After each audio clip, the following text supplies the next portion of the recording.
Ada sukacita hari ini, meskipun tadi Pastor Lili sempat menangis, terharu karena kasih Tuhan. Ya, menangis bukan susah. Saya bayangkan nanti kalau kita pada hari itu kita dijemput oleh Tuhan kita Yesus Kristus di awan-awan, nangis enggak ya kita ya? Ketemu sama Tuhan. Nangis maksudnya sukacita memang. Sukacita yang tidak bisa dibayangkan. Ya itu karena kasih Tuhan kita yang luar biasa di dalam setiap hidup kita. Kita sebenarnya kalau kita ada di sini itu semua karena kasih karunia Tuhan. Dan saya kalau berdiri di sini juga itu karena kasih karunia Tuhan. Bukan karena kuat gagah saya. Justru Alkitab mengatakan, justru dalam kelemahanmu lah kuasaku akan bekerja dengan sempurna. Amin. Nah, suatu kehormatan bagi saya bisa kembali di gereja ini, gereja yang sudah berusia 8 tahun. Bulan lalu, saudara-saudara memperingati gereja perjanjian baru, New Covenant Church. Anda adalah jemaat-jemaat Tuhan di dalam perjanjian baru, bukan perjanjian lama, lalu perjanjian baru, enggak. Setengah perjanjian lama, setengah perjanjian baru. Anda adalah umat perjanjian baru yang hidup di bawah kasih karunia Tuhan. Amin. Nah, saya ucapkan selamat untuk gereja New Covenant Church di dalam pengembalaan yang sudah Tuhan pakai Pastor Lili. Saya percaya gereja ini dimulai dengan roh dan dilanjutkan dengan roh kasih karunia tentunya. Selama-lamanya, Pastor Lili. Saya berdoa untuk gereja ini semakin hari semakin diberkati Tuhan untuk memberitakan Injil kasih karunia. Dan saya sangat percaya hati Bapak Surgawi sangat senang ketika melihat gereja ini. Kenapa? Karena hanya Yesus anaknya yang diberitakan dari mimbar ini. Itulah yang kesenangan hati Bapak. Nah, apakah hati Anda juga senang? Menjadi bagian dari jemaat NCC. Pasti senang tahu, ya.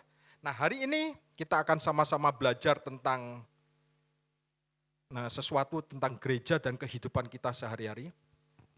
Firman-Nya saya beri judul 4 Pillars for Our Church and Our Life.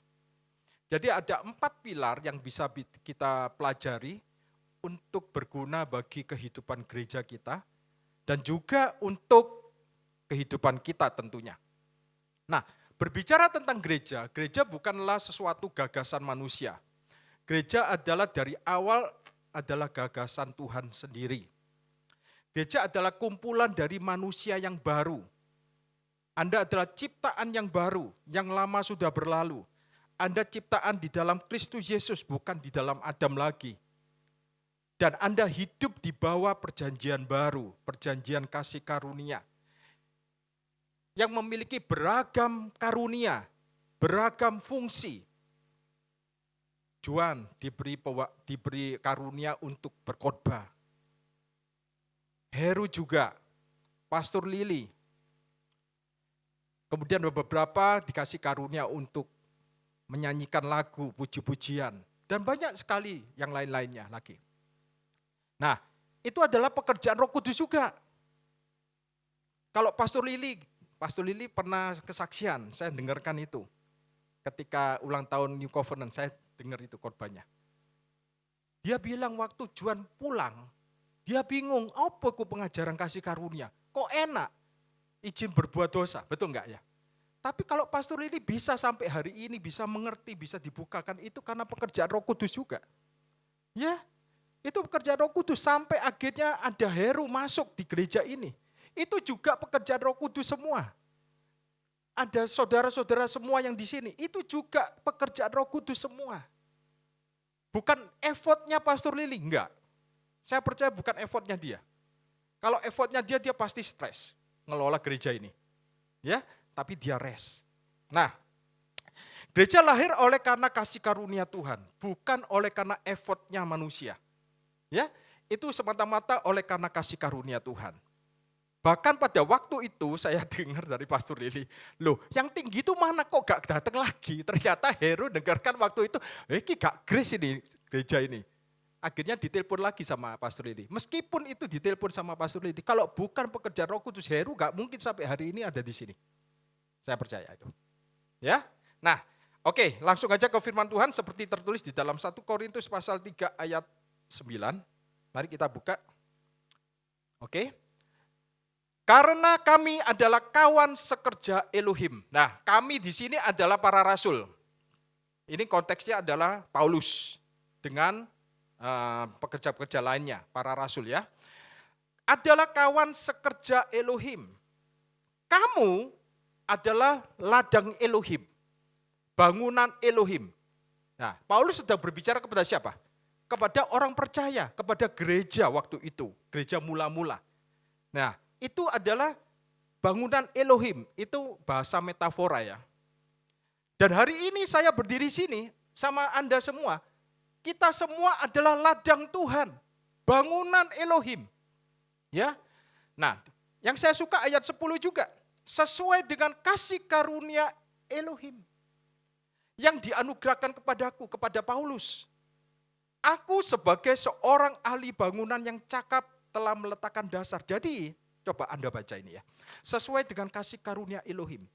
Dan Paulus menyebutkan itu adalah anugerah. Itu adalah pemberian. Aku sebagai seorang ahli bangunan yang cakap. Jadi, para rasul itu adalah dimetaforakan sebagai seorang ahli bangunan yang cakap. Itu pun karena kasih karunia Elohim.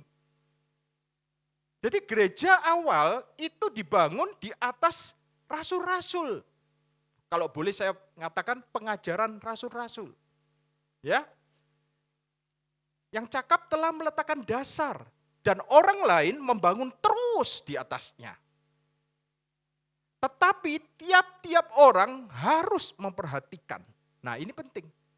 Jadi ketika para rasul sudah menstablish atau menaruh dasar itu, tiap-tiap orang harus memperhatikan bagaimana ia harus membangun di atas dasar itu. Ayat 11. Karena tidak ada seorang pun yang dapat meletakkan dasar lain daripada dasar yang telah diletakkan, yaitu siapa? Yesus Kristus. Jadi dasar dari semua bangunan gereja adalah siapa? Yesus Kristus. Yesus Kristus adalah pondasi dari bangunan gereja. Dan gereja itu adalah Anda dan saya. Demikian juga kehidupan kita. Semua kehidupan kita harus dibangun di atas dasar Yesus. Pantes kalau Pastor Lili dengar orang ngomong drakor, ngomong itu nggak bisa enak hatinya. Karena dasarnya sudah Yesus Kristus. Semuanya harus ada dasar Yesus Kristus. Pak, tapi katanya Yesus di ayat yang Matius itu, dasar dari gereja itu Petrus, Pak. Nah, kita lihat ya. Ada orang yang mengatakan itu, karena ada orang yang mengutip di Matius pasal 16 ayat 18. Nah, ini saya tunjukkan Matius pasal 16 ayat 18. Dan aku pun berkata kepadamu, Yesus ngomong ini ya, yang ngomong Yesus. Kepada Petrus dia ngomongnya, engkau adalah Petrus dan di atas batu karang ini aku akan mendirikan jemaatku. Dan alam maut tidak akan menguasainya. Nah, apa yang dimaksud dengan batu karang itu? Di atas batu karang ini aku akan mendirikan jemaat. Yesus memang ngomong sama Petrus. Tapi siapa yang disebut batu karang ini? Nah, biarkan Alkitab menerjemahkan Alkitab. 1 Korintus pasal 10 ayat 4 kita buka. Di bawahnya langsung, dan mereka semua ini adalah umat Israel di dalam perjanjian lama, minum minuman rohani yang sama. Sebab mereka minum dari batu karang rohani yang mengikuti mereka. Wah, saya waktu baca ini luar biasa. Ternyata batu karang itu mengikuti umat Israel terus loh, saudara-saudara. Mereka kemanapun juga, batu karang itu mengikuti mereka terus. Dan batu karang itu ialah siapa? Kristus. Batu karang itu adalah Kristus. Jadi Yesus Kristus adalah batu karang yang teguh. Dasar dari gereja Tuhan. Yesus Kristus adalah pondasi dari gereja Tuhan, bukan Musa. bukan Daud, bukan Abraham. Siapa? Kristus. Kristuslah yang jadi pondasi dari gereja Tuhan. Dan yang luar biasa kalau kita perhatikan di ayat 18 lagi. Matius pasal 16 ayat 18. Aku akan mendirikan jemaatku. Jadi yang mendirikan gereja siapa? Yesus. Bukan para rasul, bukan para nabi, bukan Paulus, tapi Yesus. Dan saya percaya selama 8 tahun New Covenant Church itu yang mendirikan Yesus sendiri. Yesus sendiri yang mendirikan gereja ini. Artinya Tuhan sendiri yang mendirikan gereja ini dan Tuhan terus bekerja di dalam gereja ini. Tentunya melalui gembala Anda. Tentunya melalui Juan, melalui Heru. Tapi Tuhan sendiri yang bekerja. Tuhan yang mendirikan gereja ini. Aku yang akan mendirikan gereja itu. Bukan manusia. Ya, tapi Tuhan memilih pemimpin-pemimpin untuk membangunnya. Dan Allah maut tidak akan menguasainya. Kapan hari Juan cerita sama saya tentang perjalanan di Israel. Dan dia mengatakan masalah ayat ini. Allah maut tidak menguasainya. Itu ketika Yesus ngomong itu di tempat yang di belakang itu ada satu tempat katanya Juan itu kayak seperti tempat neraka ya. Kalau zamannya yang dulu itu ya. Penyembahan itu ya. Nah, Allah maut tidak bisa menguasai. Artinya saya sudah dijelaskan sama Juan. Artinya bukan kita defend atas Allah maut. Tapi gereja itu yang menyerang Allah maut melalui Yesus. Allah maut tidak akan menguasainya lagi. Makanya itu kalau memberkatan nikah, masih sering ada pendeta yang mengatakan bahwa kalian dua menjadi satu. Tidak ada dapat yang memisahkan sampai maut memisahkan. Gak ada saudara-saudara. Allah maut sudah gak bisa memisahkan kita. Sudah dikalahkan.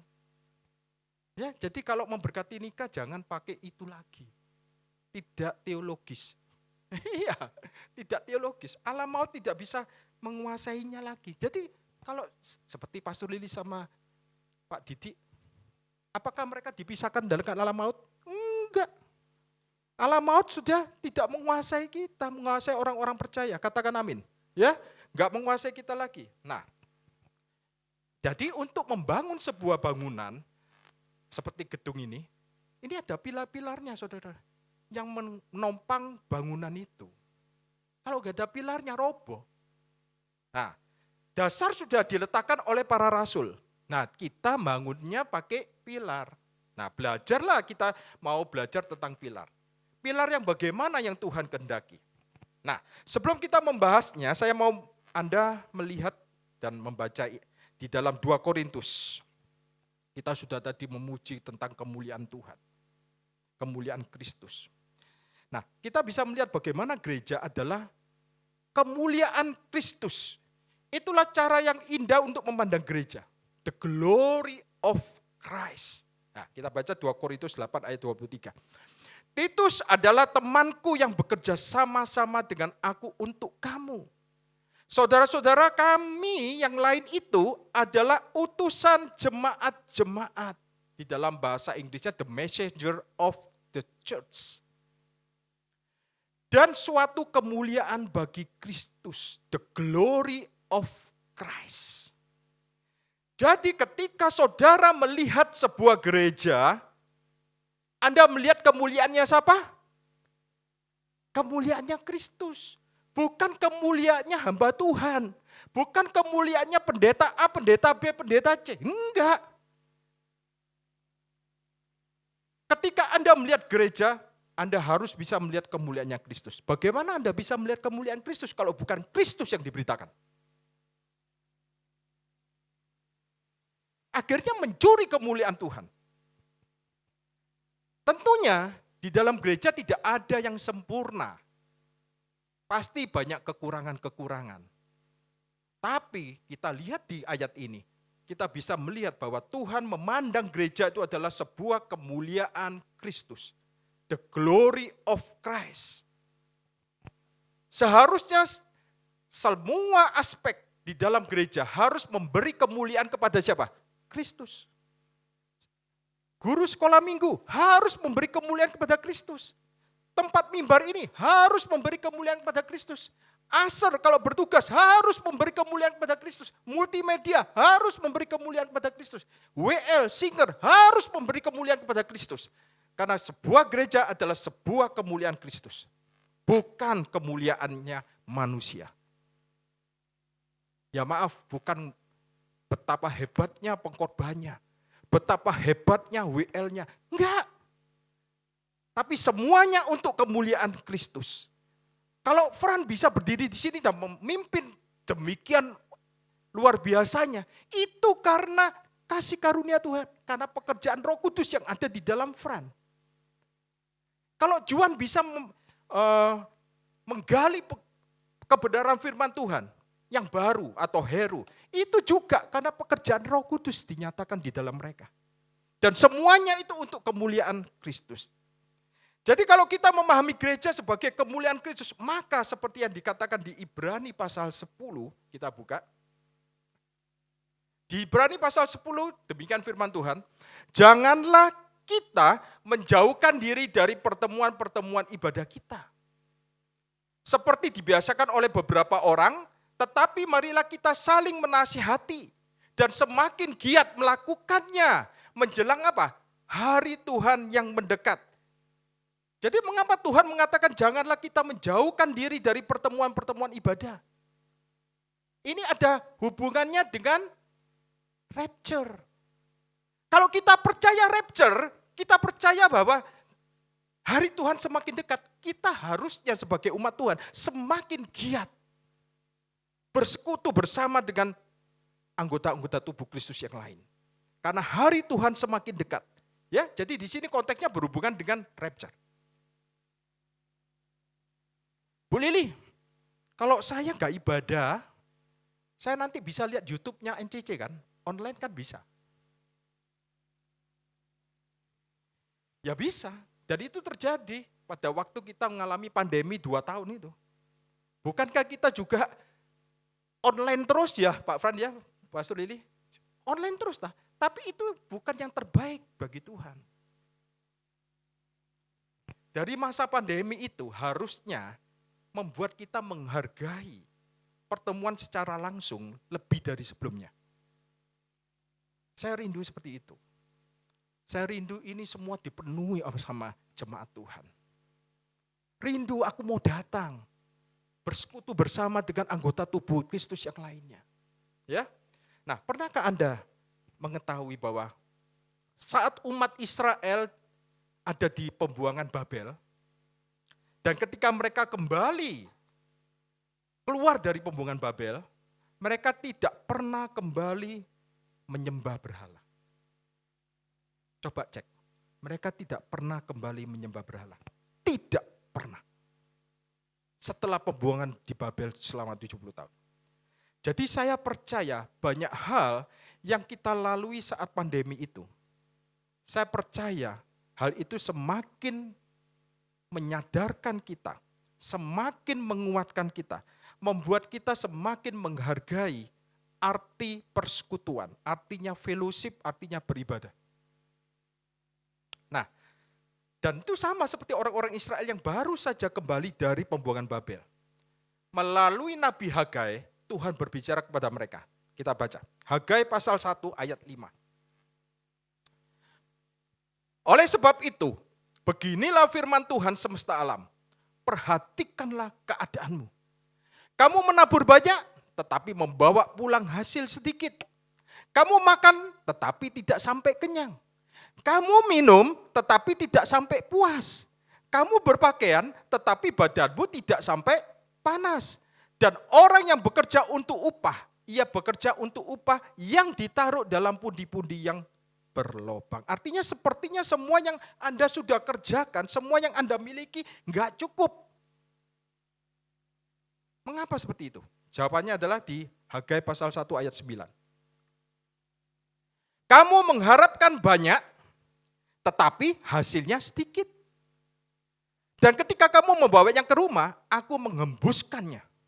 Oleh karena apa? Demikianlah firman Tuhan semesta alam. Oleh karena rumahku yang tetap menjadi reruntuhan.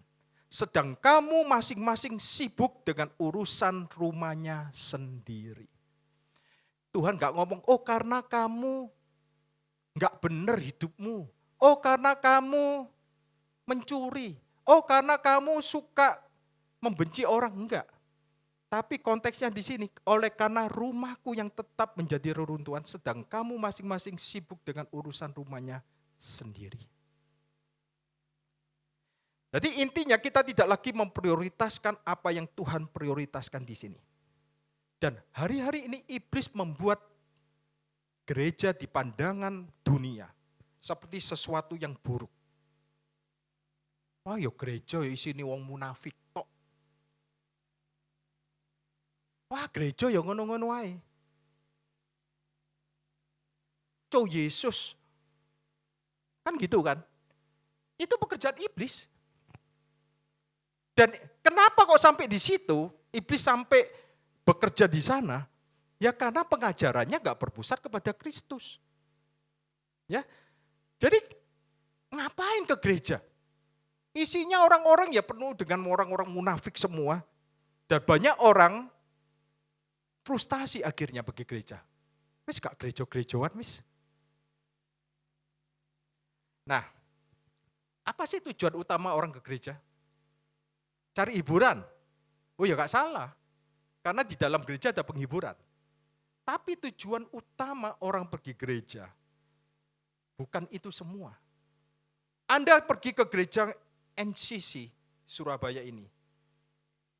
Elohim ingin Yesus menjadi makanan Anda.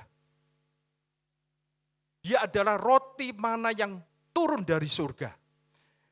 Anda datang ke sini untuk makan, dan makan rohani, yaitu Yesus. Dan minum air kehidupan, yaitu Yesus. Semakin Anda makan Yesus, semakin Anda minum air dari kehidupan itu, Anda semakin seperti Yesus. Anda diubah semakin seperti Kristus. Dan ketika Anda minum air kehidupan, di dalam hidup Anda ada aliran-aliran air kehidupan yang mengalir di dalam hati Anda. Nah, kalau kita ingin pelayanan yang solid di dalam gereja, saya belajar banyak ini. Kita harus ingat prinsip bangku berkaki 3. Bangku berkaki 3. Yang pertama, kaki pertama adalah pribadi Yesus Kristus. Artinya gereja harus menekankan tentang Yesus. Yesus adalah pusat dari gereja kita. Dari tempat kita, di mana kita bersekutu dengan orang-orang percaya. Harus Yesus yang menjadi utama. Pengajaran harus berputar kepada Yesus. Dan segala sesuatu yang Anda lakukan di tempat ini hanya untuk kemuliaan Yesus. Dialah pusat pelayanan kita. Dialah pusat kehidupan kita. Dialah pusat rumah tangga kita. Yesus adalah pusat segalanya. Ya. Itu sebab Roh Kudus diutus oleh Bapa untuk memuliakan Yesus. Nah, kita baca. Roh Kudus diutus bahkan bukan untuk memuliakan dirinya sendiri. Pribadi Elohim yang ketiga. Yohanes pasal 16 ayat 13. Tetapi apabila ia datang, Roh Kudus itu datang yaitu Roh kebenaran. Ia akan memimpin kamu ke dalam seluruh kebenaran. Nah ini biasanya orang-orang kalau ambil comot ayat ini. Lihat, ia akan memimpin kamu ke dalam seluruh kebenaran. Artinya Anda harus berbuat benar seluruhnya. Ini konteksnya seluruh kebenaran siapa? Memimpin kepada Yesus. Yesus adalah kebenaran. Aku adalah jalan kebenaran dan hidup.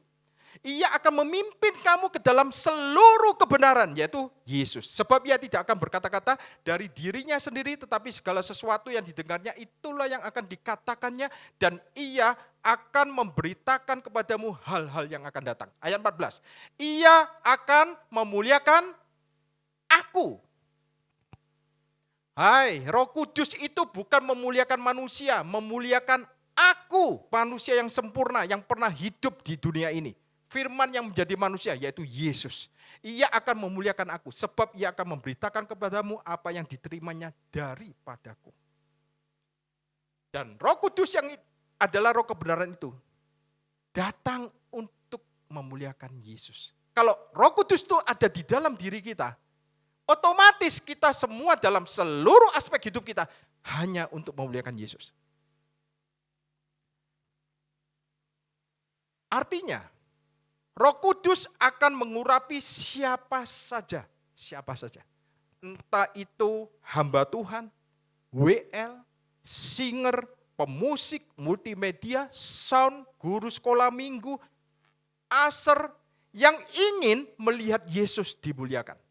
Kalau semua orang yang ingin melihat Yesus dimuliakan, Roh Kudus akan mengurapinya. Ya, jadi penting bagi kita semua.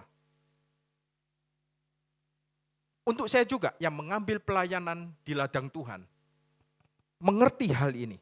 Jadi kaki bangku pertama adalah Yesus. Dan kaki kedua adalah gereja. Jadi setelah pribadi Yesus, Tuhan menekankan kepada gereja. Itulah yang ada di hati Tuhan. Gereja berbicara tentang mempelai Kristus, Anda dan saya. Nah, orang Yahudi tidak memahami tentang gereja sampai hari ini. Tapi puji Tuhan, secara progresif banyak orang Israel sekarang sudah dimenangkan. Bahkan Pastor Prince, barusan ini ada acara untuk mempromosikan bukunya Exhibition in Israel, saya dengar itu luar biasa. Dan itu sangat memberkati orang Israel. Saya percaya orang Israel akan banyak yang bertobat nanti. Nah, orang Yahudi tidak bisa memahami tentang gereja Kristus yang merupakan suatu rahasia yang besar di dalam perjanjian lama. Bahkan Petrus sendiri tidak bisa memahami. Sampai-sampai Tuhan harus memanggil Paulus untuk menerima pewahyuan tentang gereja. Rahasia yang luar biasa, yang besar itu. Efesus pasal 5 ayat 32 katakan seperti ini. Next. Rahasia ini besar, tetapi yang aku maksudkan ialah hubungan Kristus dan gerejanya. Kalau Anda baca ayat-ayat sebelumnya, itu hubungan antara suami dan istri. Hai istri, tunduklah kepada suamimu seperti jemaat tunduk kepada Kristus. Hai suami, kasihlah istrimu seperti Kristus mengasihi jemaatnya. Dan di ayat 32 dikatakan rahasia ini besar. Jadi bukan berbicara tentang hanya hubungan suami istri. Jadi hubungan suami istri itu mempresentasikan antara hubungan Kristus dengan jemaat. Jadi kalau Anda punya pernikahan hari ini, Anda harus sadar pernikahan Anda sedang mempresentasikan siapa dengan siapa? Kristus dengan gerejanya. Bukan hanya Anda menikah, punya anak, besarkan anak, sekolahkan anak, enggak. Ya, jadi kita harus mengerti ini. Itu yang kedua, kaki yang kedua. Dan kaki yang ketiga adalah Israel. Pertama tadi siapa? Pribadi Yesus Kristus. Yang kedua, gereja. Yang ketiga, Israel. Alkitab banyak sekali berbicara tentang Israel. Karena Israel adalah sebuah bangsa yang ada di hati Tuhan. Tuhan tidak pernah melupakan perjanjian dengan umatnya Israel. Tuhan belum selesai dengan Israel. Bersyukur Anda bisa ke Israel. Sekalipun mereka menolak Yesus, Tuhan tidak pernah melupakan mereka semuanya. Tuhan tidak pernah membiarkan mereka. Bahkan di Matius pasal 24 dikatakan, tariklah pelajaran dari perumpamaan tentang pohon ara. Anda pasti mendengar tentang Israel dari Pak Heru. Pak Heru banyak sekali mengupas tentang Israel di gereja ini. Bersyukur Pak Sulidia, Anda bisa mempunyai pengkhotbah tentang Israel untuk melengkapi gereja ini. Jadi pribadi Yesus, gereja, Israel. Karena kita melihat Israel hari ini, itu sangat relevan dengan apa yang terjadi di dalam dunia ini. Dan itu juga ada relevansinya dengan kedatangan Tuhan kita Yesus Kristus yang kedua kalinya untuk Israel, bukan untuk kita. Nah, kita harus mengerti tentang bangku berkaki 3 ini. Agar gereja NCC memiliki pelayanan yang kokoh, teguh, dan diberkati. Dan saya rasa itu sudah komplit di sini. Selalu berbicara tentang Yesus, berbicara tentang jemaat, bagaimana jemaat gereja Tuhan dan Israel. Tuhan sudah memperlengkapi gereja ini dengan sempurna. Ya, saya berdoa gereja ini semakin hari semakin bertumbuh dengan sempurna. Sesuai dengan kehendak Tuhan. Nah, kita mau melihat apa yang terjadi di gereja mula-mula. Mari kita buka Kisah Para Rasul pasal 2 ayat 42. Inilah keadaan gereja mula-mula. Mereka bertekun dalam pengajaran rasul-rasul dan dalam persekutuan, dan mereka selalu berkumpul untuk memecahkan roti dan berdoa. Nah, di dalam berdoa ini ada praise and worship. Ya, praise and worship. Mereka bukan hanya di dalam gereja, tapi mereka juga bertekun di dalam pengajaran rasul-rasul. Thanks untuk bapak-bapak gereja. Terima kasih untuk bapak-bapak gereja. Tapi kita harus kembali kepada pengajaran rasul-rasul. Nanti saya jelaskan tentang pengajaran rasul-rasul ini. Ya, mereka bertekun dalam pengajaran rasul-rasul. Pertama, dalam persekutuan, itu pilar kedua. Dan pilar ketiga, memecah-mecahkan roti, perjamuan Tuhan, perjamuan kudus, dan berdoa. Inilah 4 pilar dari gereja yang dikehendaki Tuhan. Nah, saya akan bahas satu persatu tentang pilar ini. Jadi perhatikan, mereka tidak hanya menjadi gereja loh, mereka bertekun di dalamnya. Saya percaya karena 4 pilar inilah yang membuat gereja menjadi berkembang, menjadi kuat, menjadi kokoh sampai hari ini. Ya, 4 pilar ini juga berguna untuk membangun kehidupan kita. Bukan hanya untuk kehidupan gereja, tapi untuk kehidupan kita. Nah, apa hasilnya kalau hasil dari 4 pilar gereja ini pada masa gereja mula-mula? Kita lihat ayat 43. Maka ketakutanlah mereka, takut ini kagumlah mereka. Semua, sedang rasul-rasul itu mengadakan banyak mujizat dan banyak tanda-tanda ajaib. Saya percaya jika gereja bertekun di dalam 4 pilar ini, maka banyak mujizat dan tanda-tanda ajaib akan terjadi di dalam nama Tuhan Yesus Kristus. Yang percaya katakan amin. Dan itu terjadi di gereja mula-mula. Dan selanjutnya di ayat 46. Dengan bertekun dan dengan sehati mereka berkumpul tiap-tiap hari dalam bait Elohim. Mereka memecahkan roti di rumah masing-masing secara bergilir. Giliran saudara-saudara. Setiap hari. Dan makan bersama-sama dengan gembira dan dengan tulus hati. Perjamuan kudus adalah sesuatu yang menyenangkan hati Bapak Surgawi, saudara.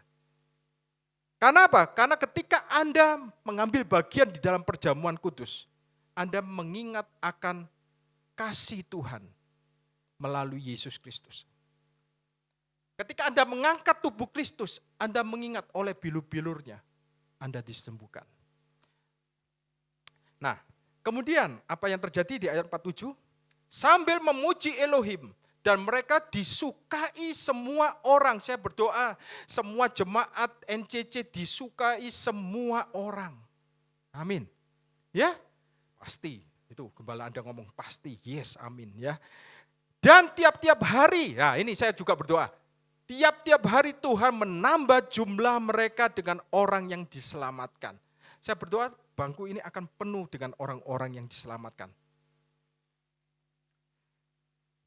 Nah, ternyata ketika Anda melihat dan membaca Kisah Para Rasul 2 ayat 42 tadi itu, 4 pilar tadi itu, masih ingat enggak? Apa pertama? Pilar pertama, bertekun dalam pengajaran rasul. Kedua, bertekun dalam persekutuan, fellowship.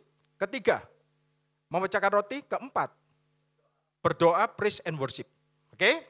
Ternyata ketika Anda membaca perjanjian lama, Anda bisa menemukan 4 pilar gereja itu yang Paulus menerima pewahyuan itu. Ternyata dari perjanjian lama. Ingat, perjanjian lama itu adalah perjanjian baru yang tersembunyi. Perjanjian baru adalah perjanjian lama yang disingkapkan. Dan Paulus menerima itu. 4 pilar gereja ini ternyata Anda temukan di dalam tabernakel Musa. Kemah suci Musa. Nah, kalau kita lihat kemah suci Musa, kita perhatikan gambarnya. Next. Nah, Anda perhatikan, ini adalah kemah suci Musa. Bentuknya persegi panjang, saudara-saudara. Ya, sisi sebelah timur saya tulis timur, barat, utara, dan selatan. Pintu masuknya di sini, saudara-saudara, di sebelah timur. Persis di depan pintu masuk. Itu langsung dihadang dengan satu perabotan yang namanya mezbah tembaga. Dan mezbah tembaga itu kita tahu, mezbah tembaga ini tempat untuk menaruh korban bakaran atau korban penghapus dosa. Di zaman itu adalah mereka membawa kambing, domba, atau lembu. Oke? Dan di belakang dari mezbah itu, Anda lihat ada apa itu? Belakang itu? Ada bejana. Nah, bejana itu untuk supaya imam-imam itu membersihkan diri mereka. Nah, yang menarik di sini adalah penempatannya. Penempatannya. Di sebelah timur ditempatkan mezbah tembaga dan bejana. Jadi, ketika orang hendak memasuki kemah suci, mereka yang mereka lihat pertama kali ketika mereka masuk, apa? Mezbah tembaga. Tempat menaruh korban. Itu adalah gambaran siapa? Yesus Kristus. Korban bakaran kita, korban penebus dosa kita yang ditaruh di atas kayu salib. Jadi, ketika umat perjanjian lama masuk di kemah suci, pertama kali yang mereka lihat adalah pekerjaan Yesus yang sudah selesai. Yang mereka lihat adalah Yesus. Wow. Itulah pengajaran rasul-rasul. Pengajaran rasul-rasul adalah pengajaran yang berpusat kepada Yesus dan berpusat kepada pekerjaan Yesus yang sudah selesai. Di luar itu bukan pengajaran rasul-rasul. Ya, itu menunjukkan bahwa Tuhan Yesus adalah pribadi pertama yang mereka ketika masuk di kemah suci, mereka jumpai. Orang-orang Israel itu. Dan ini juga berbicara tentang pengorbanan Tuhan kita, Yesus Kristus di atas kayu salib. Karena di sanalah ditaruhnya korban penghapusan dosa. Lalu ada bejana. Bejana adalah tempat imam membasuh diri di sana. Apa artinya bejana? Di situ ada air untuk membasuh mereka. Ia mengacu pada firman Tuhan. Jadi firman Tuhan tentang siapa? Tentang Yesus dan tentang pekerjaan Yesus yang sudah selesai. Kita memang sudah dikuduskan satu kali untuk selama-lamanya. Kita sudah mandi. Kata Yesus ngomong sama Petrus, kamu sudah mandi, kamu gak usah mandi lagi. Kamu cuma tak basuh kakimu.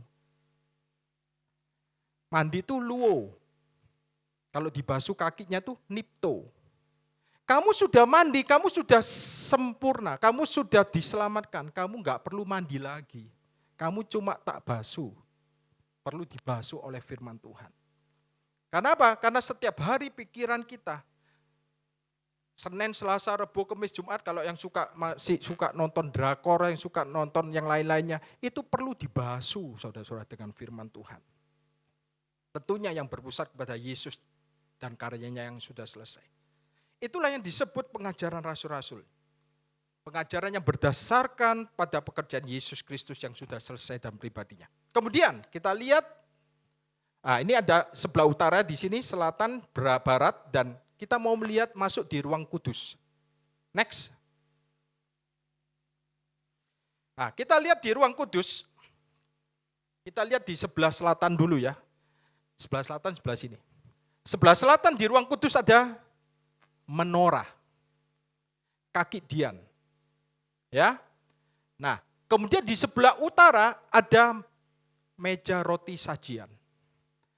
Dan di sebelah barat, itu ada imam di depan itu ada mezbah ukupan. Oke, kita lihat denanya sekarang. Next.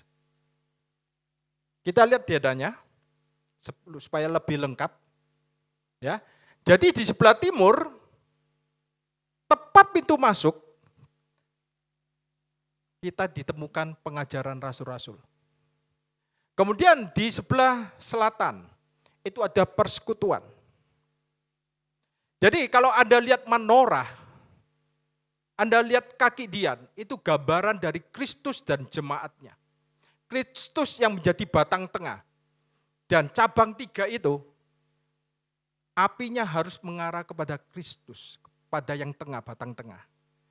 Jadi pelayanan-pelayanan gereja harus mengarah kepada Kristus. Ini berbicara tentang persekutuan. Itu adalah gereja Yesus Kristus di mana Roh Kudus tinggal di dalamnya dengan segala kepenuhannya. Dan di sanalah kita temukan persekutuan.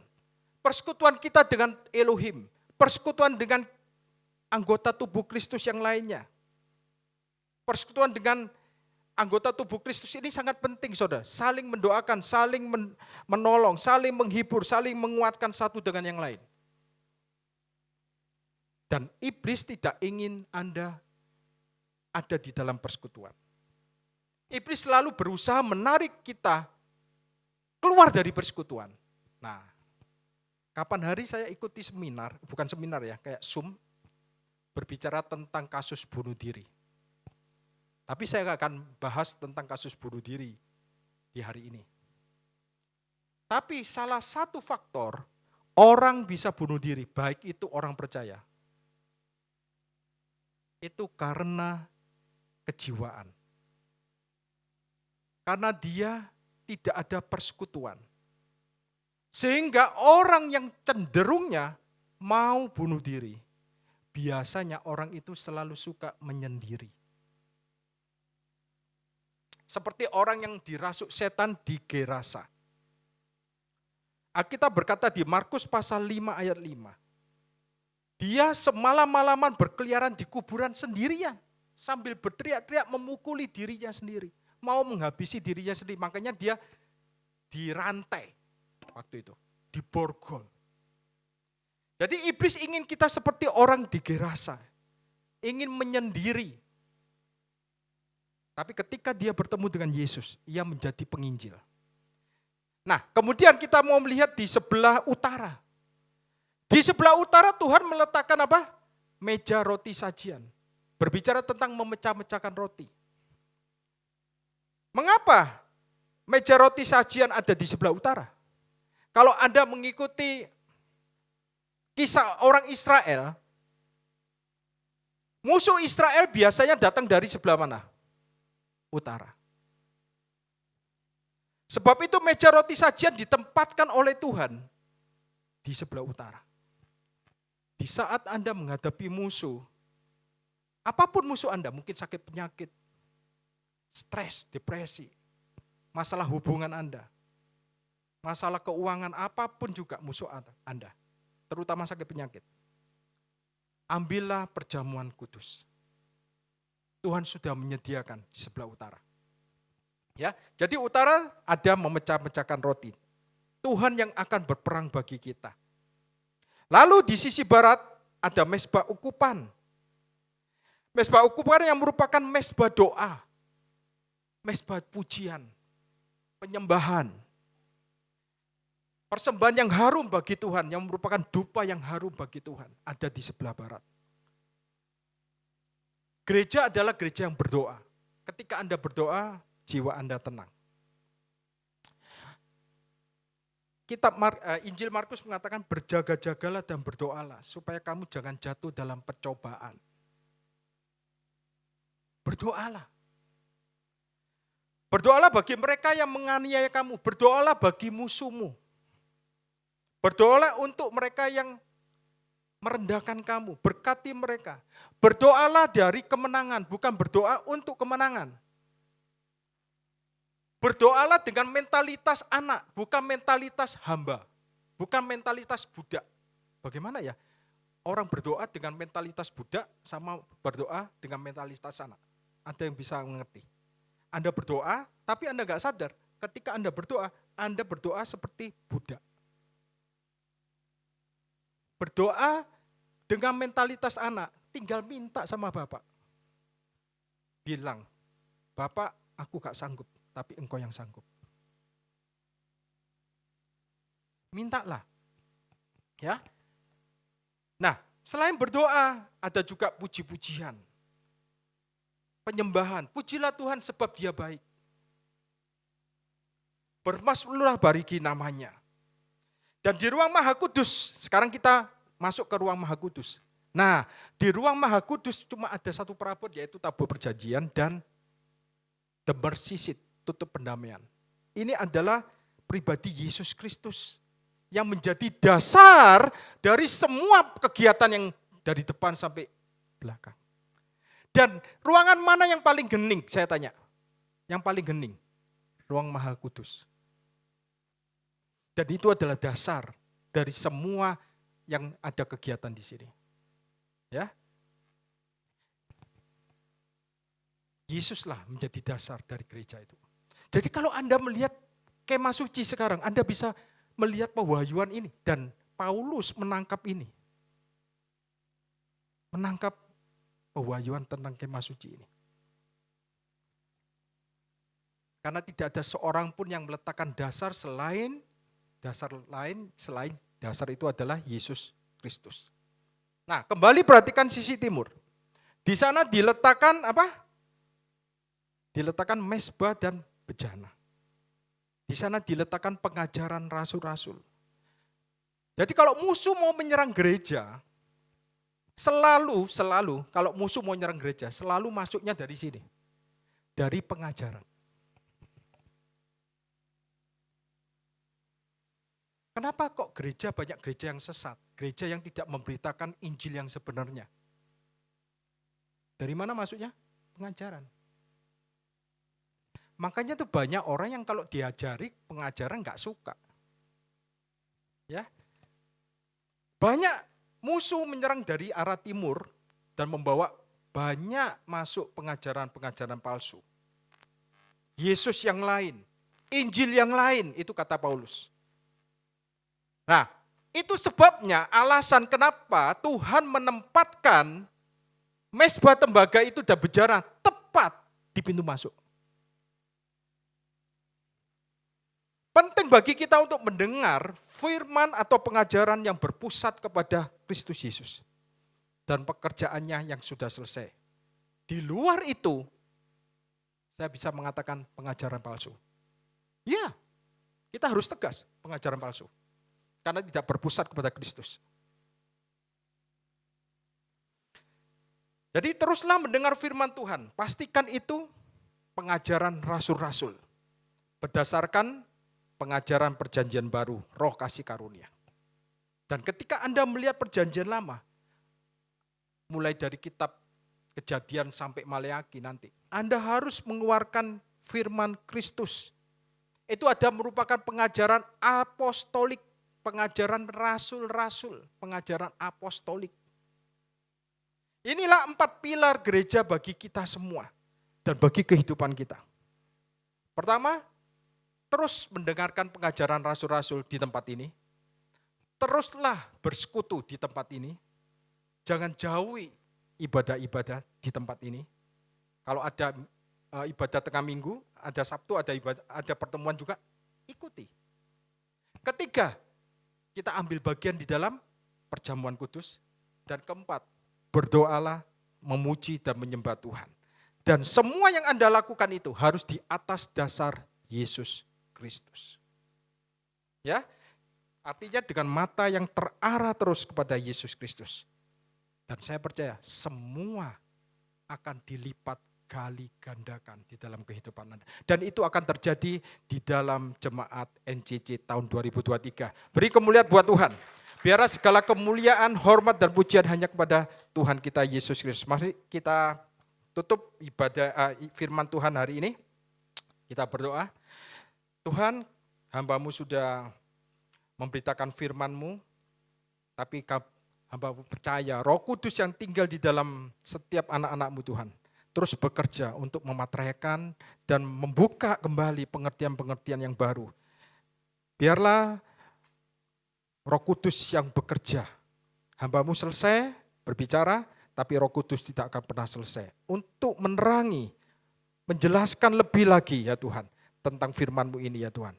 Hanya di dalam nama Tuhan Yesus Kristus, hamba-Mu berdoa supaya gereja New Covenant Church ini terus bertekun di dalam pengajaran rasul-rasul, bertekun di dalam persekutuan, terus memecah-mecahkan roti, mengambil bagian memecahkan roti, dan berdoa, praise and worship, memuji dan menyembah nama-Mu yang agung. Di dalam nama Tuhan Yesus Kristus, hamba-Mu sudah selesai berfirman, dalam nama Tuhan Yesus Kristus, semua yang diberkati katakan, amin. Terima kasih, God bless.